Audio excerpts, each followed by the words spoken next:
which is not unusual for this class. I always seem to run out of time. I might have to talk to the preacher about that. Why did the Israelites have to wander in the wilderness? Why? Why? Well, that happened, but because of their unwillingness, I think, to do what God wanted them to do. If they had been willing to do exactly what God asked them to do from the beginning, there would have been virtually no wandering. Of course, he knew what was going to happen, and he also knew, like you said, that it prepared them because he wanted the right people to inherit the new kingdom. How many years did they wander? 40 years. That's probably enough of a review. So let's look back in Israel's past from the time they left Egypt on the first night of Passover. It's not so deep a dive that you won't need anything other than a snorkel and a face mask, though. What could have been is probably this. If you read what God told them they would have, it would probably have looked like this. How big is Israel compared to that today? Can you even find Israel on a map this size? It's a very small, little tiny portion. It's that little piece that's in a circle up there. That's Israel today. Isn't it a shame that they didn't do what God wanted them to do? If they had, just think how great their borders could have been. So everybody typically agrees that it was a 40 years worth of wandering. Now, along the way, Miriam died. We don't have much information in the Bible about Miriam's death. Basically, we know the general location, the month and day that she died. On the Jewish calendar, that's not the same month and day that we're familiar with, but that's it. So here are a few questions about her death. How old was she when she died? Relative to Moses, who was older? Aaron or? She was older? Okay, she certainly was.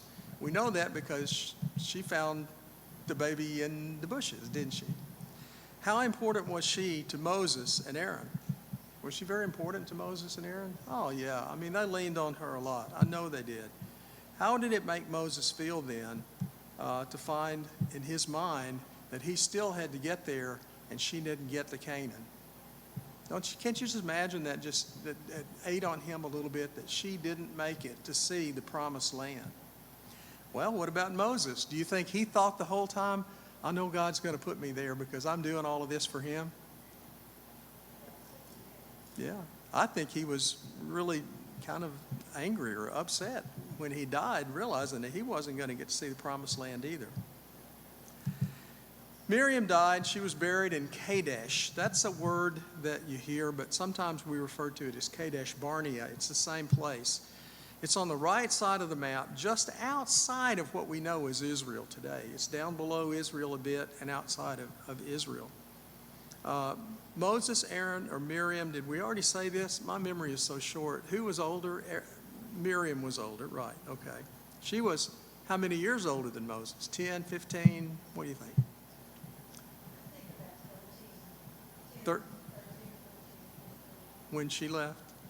And Moses would have been 10 or 11, I don't know. If she was older, she was about 3 years older than the two. She was old enough to watch him. Oh, yeah. Three or more years older than Moses. Yeah, it was 3 years. Yeah. I think she was 10 years older. 10? Because she watched over the baby. Okay. Well, I have it here, Jewish tradition says she was only 3 years older. Yeah. Well, I'm just telling you what Jews think, okay? Micah 6:4, if you read that, it was this way. It says Moses, Aaron, and Miriam. But it would have been in reverse. Well, at least Miriam should have been at the beginning because she was older, but it was always Moses, Aaron, and Miriam when the Bible mentions that.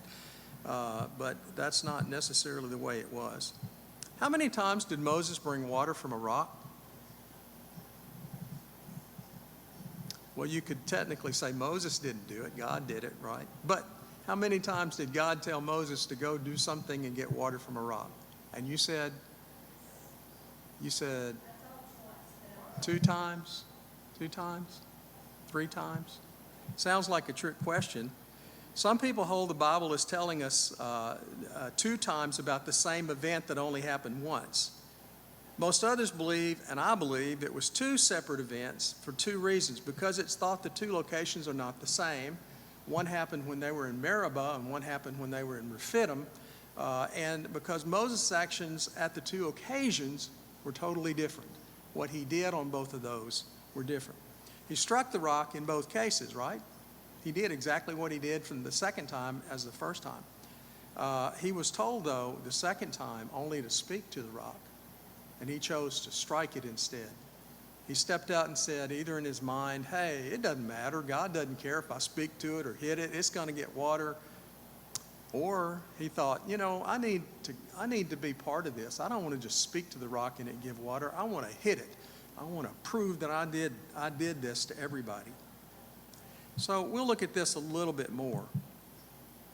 At Rephidim, which is the second place they came to, they were without water. That's a horrible condition to be in, being without water. What do? You might revert to some pretty odd things to get water, but if you don't have any and they couldn't do anything about it, it's a bad situation. So they complained when they reached Rephidim. Now, think about this. All of the youngsters who were there, all of the people who were there, not just the youngsters, but everybody who was there, probably could not remember what happened the first time.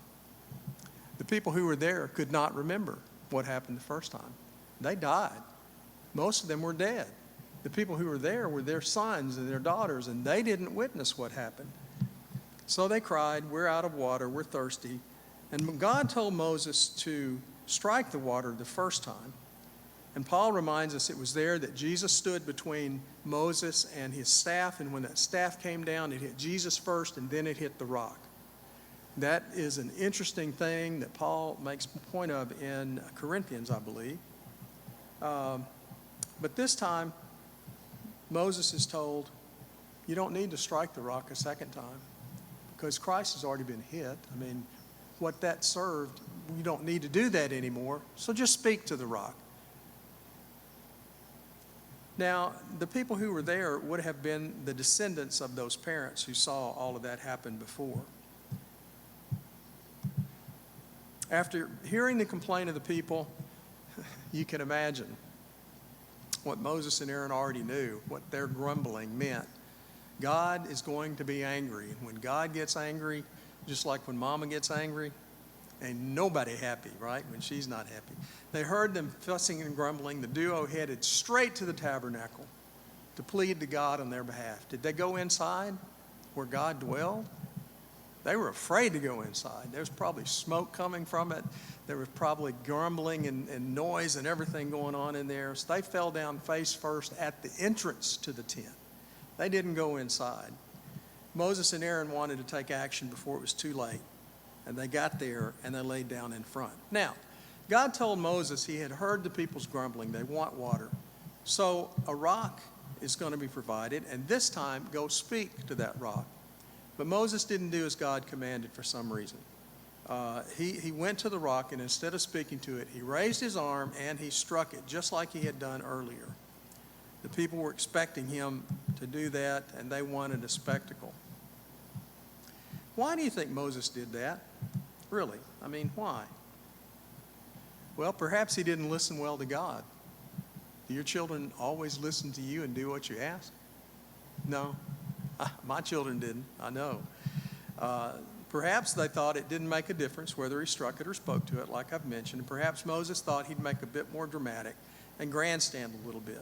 Or if he's like me, he's finding it difficult to remember things. God told him and he forgot, and he just did what seemed natural. We don't exactly know why. One day we may get to ask him why. But when he did God withhold the water because he was angry, or did water flow?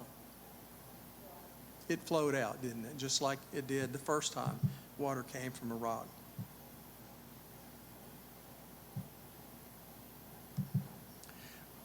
Was God angry with Moses for striking the rock, or did he say, it's okay, we'll let it go this time, Moses? He didn't let it go, did he? He was angry. He was angry with Moses. So why in the world did Moses strike the rock instead of speaking to it? And we've kind of already talked about all of these things.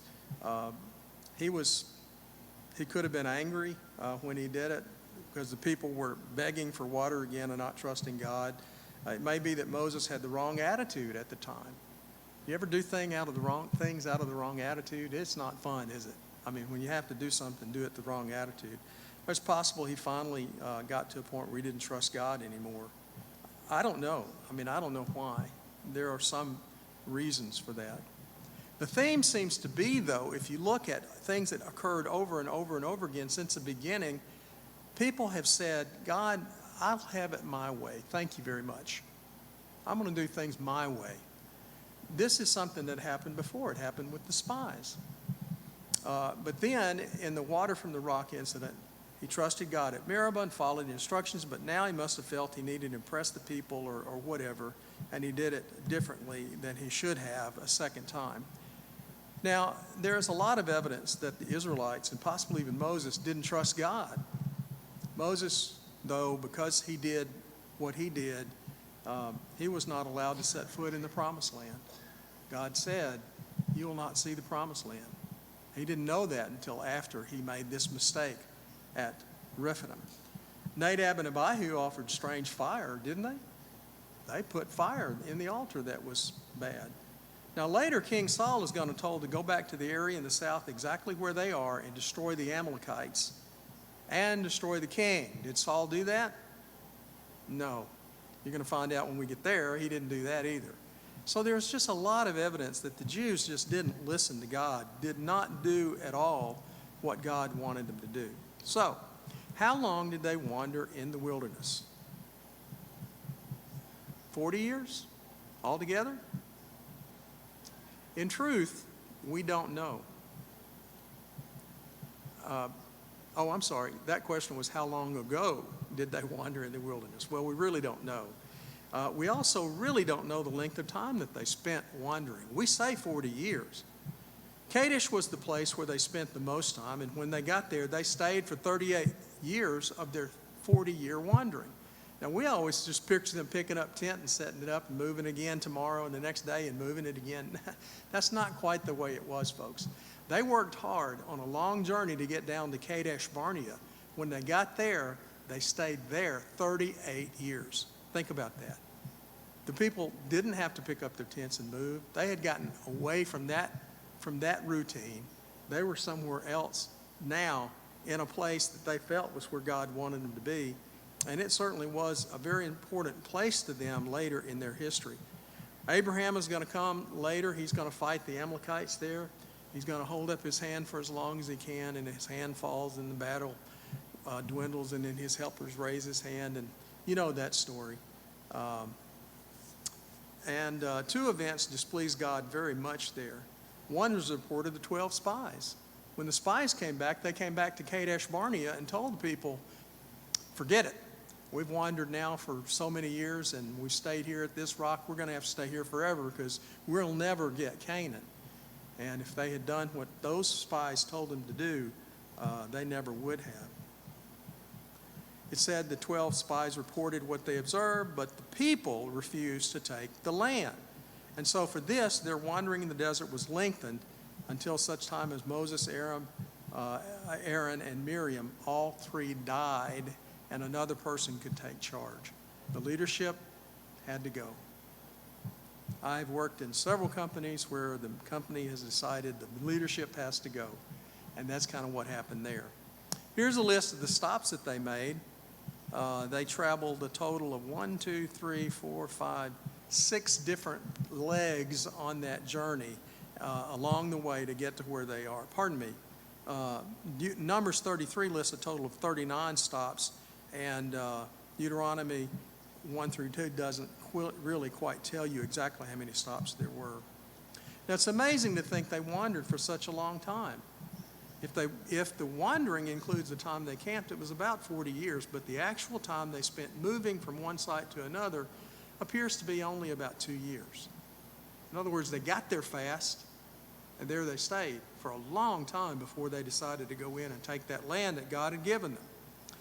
Now, I'd never really analyzed the data. I pictured them moving place to place for 40 years. That's how every time setting up a camp. But that's not the way it was, folks. It's just not that way. And here's a list of how long it took them on the different legs of the journey. We looked at how many there were earlier.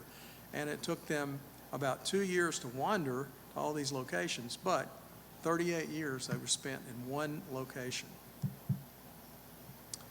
At Kadesh, we're also introduced to the Edomites. Do you know much about Edom? They're people. That's pretty good. I think so.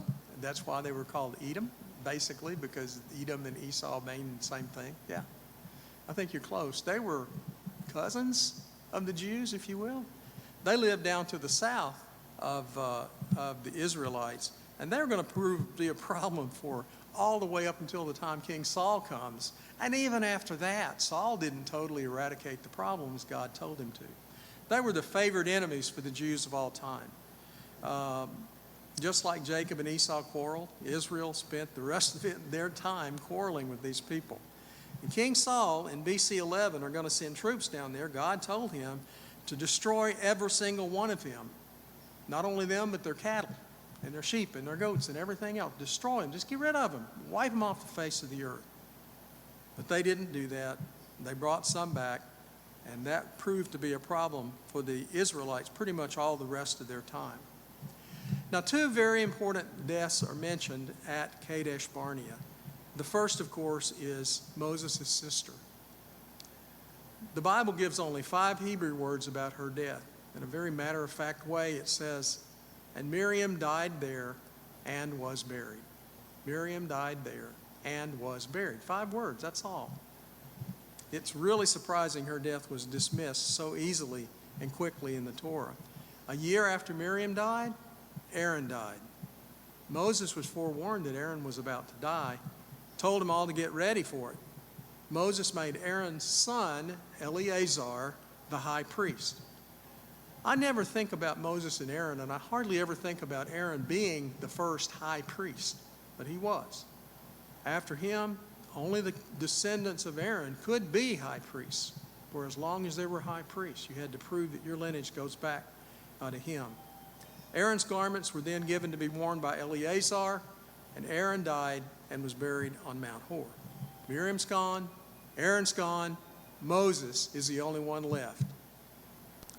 The three had led the Israelites all the way through the past 40 years after their miraculous escape. And Moses, Aaron, and Miriam are all basically going to die or have died now. Genesis 28:13 says, "I will give you and your descendants the land on which you're lying. Your descendants will be like the dust of the earth, and you will spread out over the earth to the west and the east, to the north and the south, and all peoples on the earth are going to be blessed." If you look at what God told them, they would have had a tremendous amount of land over there in Saudi Arabia, all of Egypt, all of Palestine, all of that area, all the way up to the border of Syria, over to the Euphrates River. But they didn't do what God wanted them to do.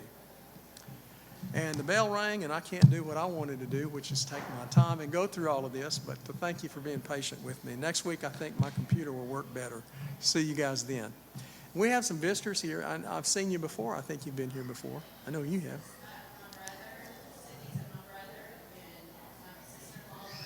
Okay.